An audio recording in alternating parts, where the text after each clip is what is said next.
오늘 말씀은 누가복음 6장 12절로부터 19절까지 말씀입니다.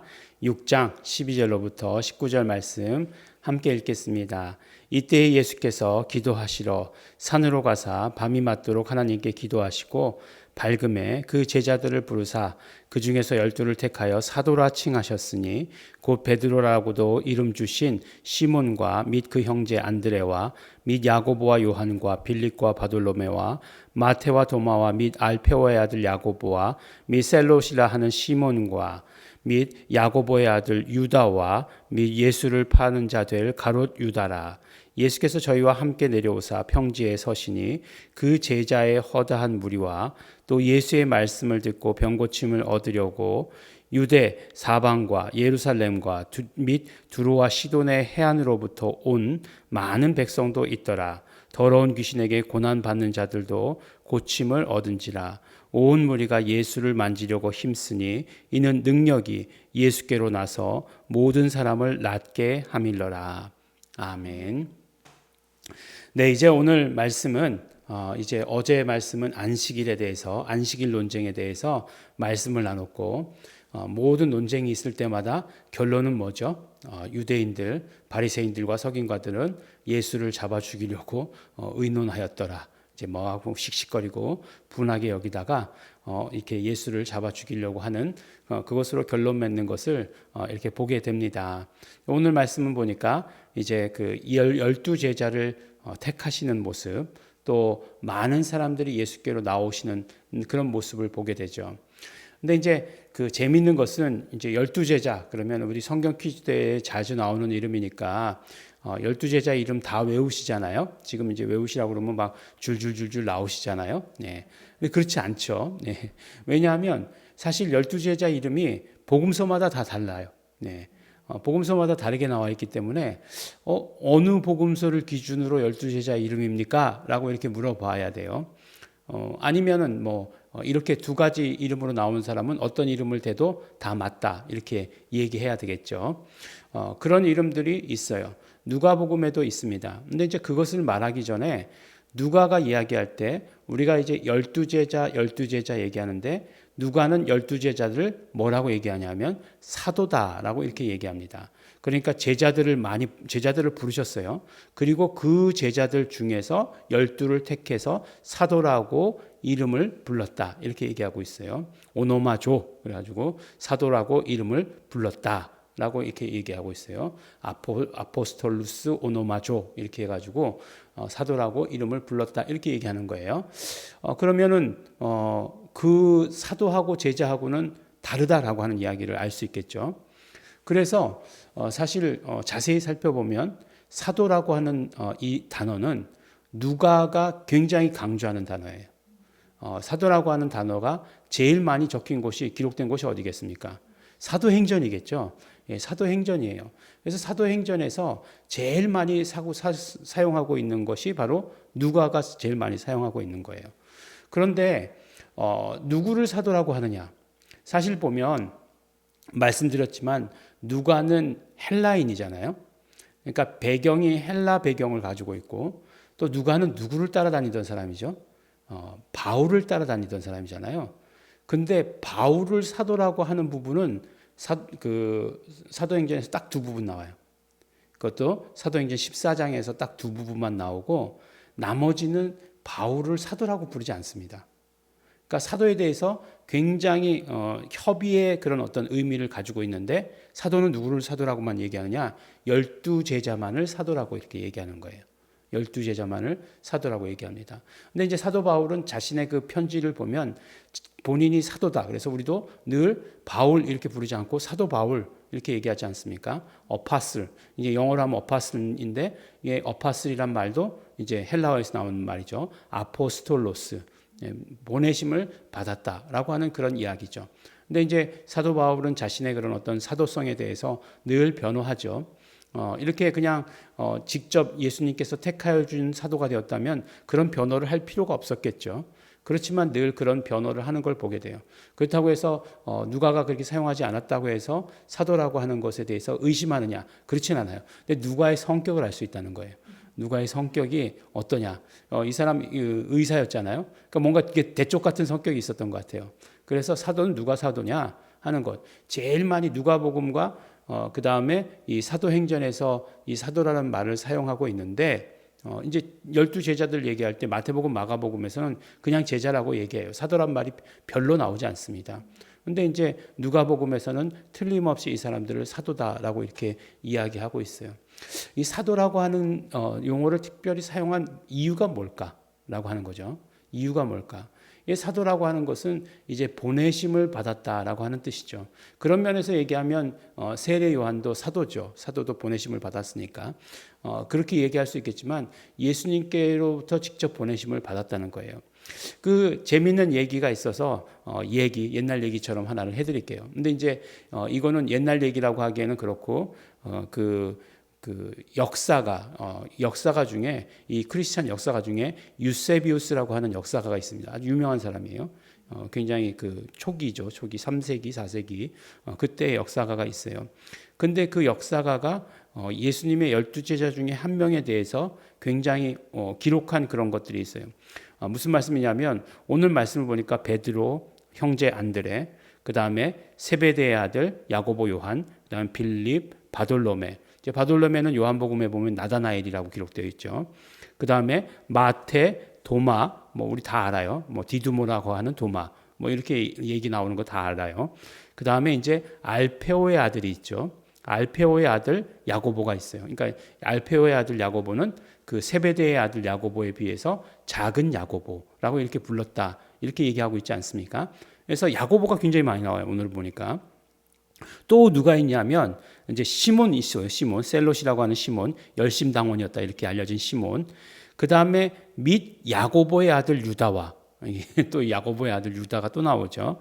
그 다음에 및 예수를 파는 자 될 가룟 유다라. 이렇게 이제 유다도 많이 나오고 야고보도 많이 나와요. 그래서 이게 막 복잡하죠.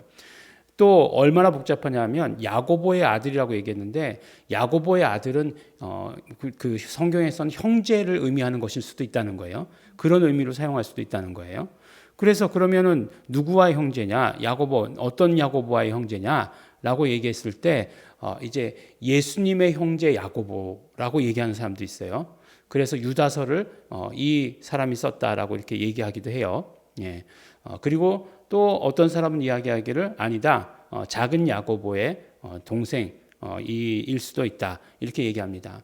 근데 어쨌든지 간에 그런 말씀은 제외하고 그러면 이 야고보의 아들 유다라고 하는 것이 마태복음과 마가복음엔 누구냐? 이렇게 다 지워보면 되잖아요. 이렇게 비교해서 지워보면 되잖아요. 근데 마태복음, 마가복음에서는 이 유다의 이름을 뭐라고 얘기했냐면 다데오라고 얘기하고 있어요. 아, 다데오 들어봤죠? 예, 다데오 들어본 것 같아요.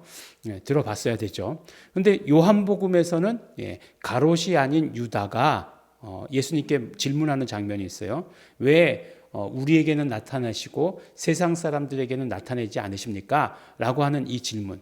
이 질문이 끝이에요. 다데오에 대한 이야기는 성경에서. 예, 다른 이야기는 아무것도 없어요.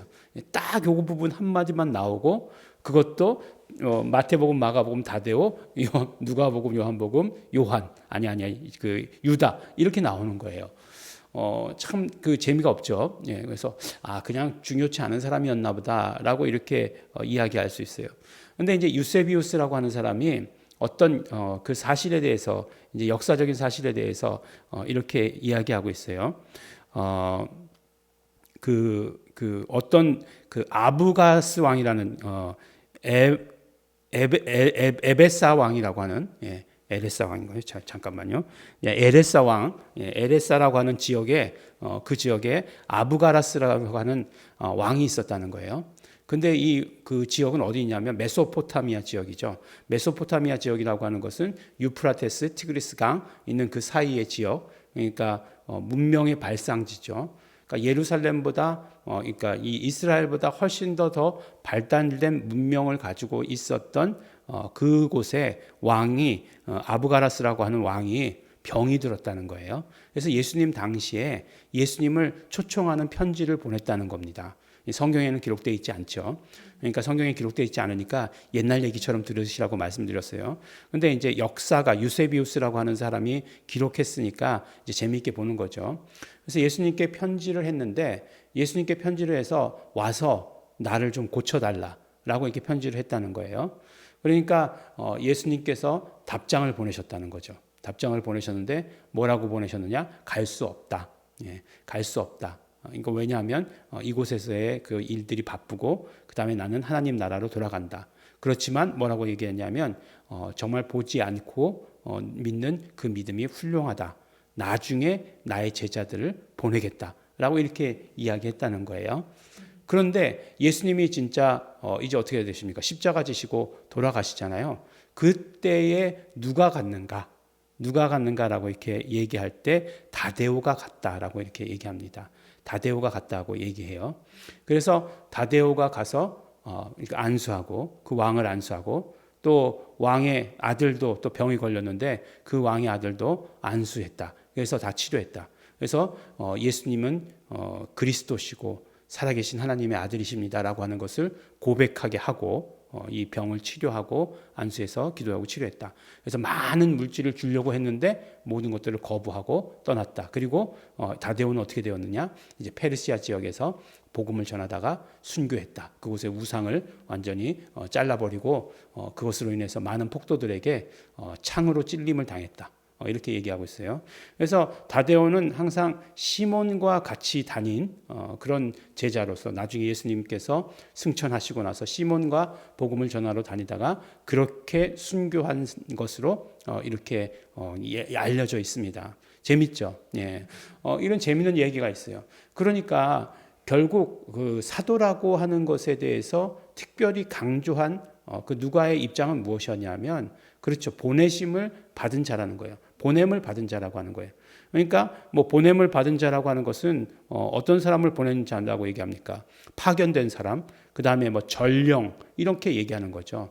우리나라도 이제 기업들이 굉장히 이제 크게 되니까 해외에 영업 부서를 두게 되죠. 그러면 해외에 영업 부서를 두면 그 현지인들이 잘 맡아서 하면 좋겠지만 한국에서 믿을 사람을 보내야 되는 것 아니겠어요?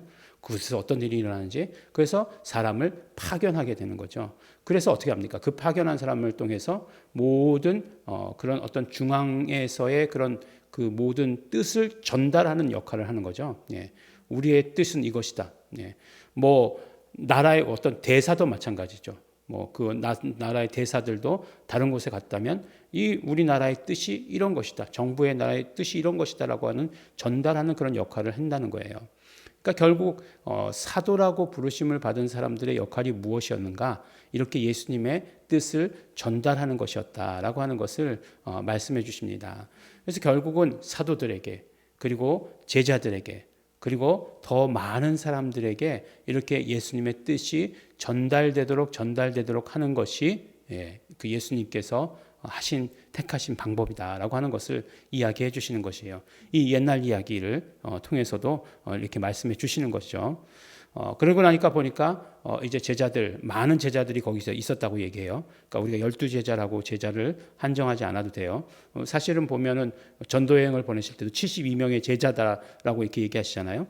그러니까 그 제자들에게 권한도 주시고 예수 이름도 주시고 복음도 주시고 하는 것을 보게 돼요. 근데 결국은 그들이 뭐냐? 나가서 전도하게 하기 위해서라고 이렇게 얘기하고 있죠. 또 마가복음에 보면 함께 있게 하기 위해서 라고 이렇게 말씀하시고 계시고 그러기 위해서 귀신을 쫓는 능력도 주셨다라고 이렇게 말씀하시는 것을 보게 됩니다. 네, 우리도 이 누가가 그 정의한 사도는 아니에요. 사도는 아니지만 그렇지만 사도의 일을 감당해야 되는 사람입니다. 우리도 분명히 파송된 자들이에요. 예수님께서 내가 너희를 세상에 보내노라 라고 이렇게 말씀하셨기 때문에 우리는 세상에 파송된 자예요.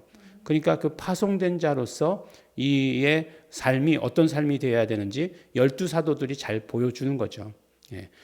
여러분 나가서 순교하십시오. 이렇게 말씀은 안 드리겠지만 그러나 분명히 예수님께서 행하시려고 하셨던 모든 것들, 행하신 모든 것들, 하나님의 뜻, 섭리 이런 것들을 전하는 복잡하게 얘기했지만 예수 이름이죠. 전하는 그런 우리 성도들이 되어야 하는 것입니다. 예, 우리 사도 성도 여러분들이 되시는 우리 예일중앙교회 성도 여러분 되시기를 예수 이름으로 축원합니다. 기도하겠습니다. 하나님 아버지 감사합니다. 하나님 아버지 우리가 보내심을 받았음을 우리 이 시간 감사하며 하나님께 영광 돌리며 그러므로 우리 보내심을 받은 자의 온전한 사명을 온전히 감당할 수 있도록 하여 주시옵소서. 사도 바울은 본인이 사도라고 그렇게 외쳤는데 우리도 하나님 아버지 사도라고 외치는 자 되게 하여 주시옵소서. 감사드립니다. 예수님 이름으로 기도드렸습니다. 아멘. 그러므로 우리 시간에 기도하실 때에 정말 우리 보내심을 받은 자인 것 하나님 아버지 예수님 우리를 보내신 것 감사하고 감사합니다. 우리 보내셨으니 그 사명 온전히 잘 감당할 수 있도록 성령님 역사하시옵소서. 성령님 도와주시옵소서. 우리가 그 사명 언제나 잊지 않고 살게 하여 주시옵시고 그 사명 온전히 감당하여 예수님을 예수 이름을 전하는 자 되게 하여 주시옵소서. 다 같이 통성으로 기도하시겠습니다.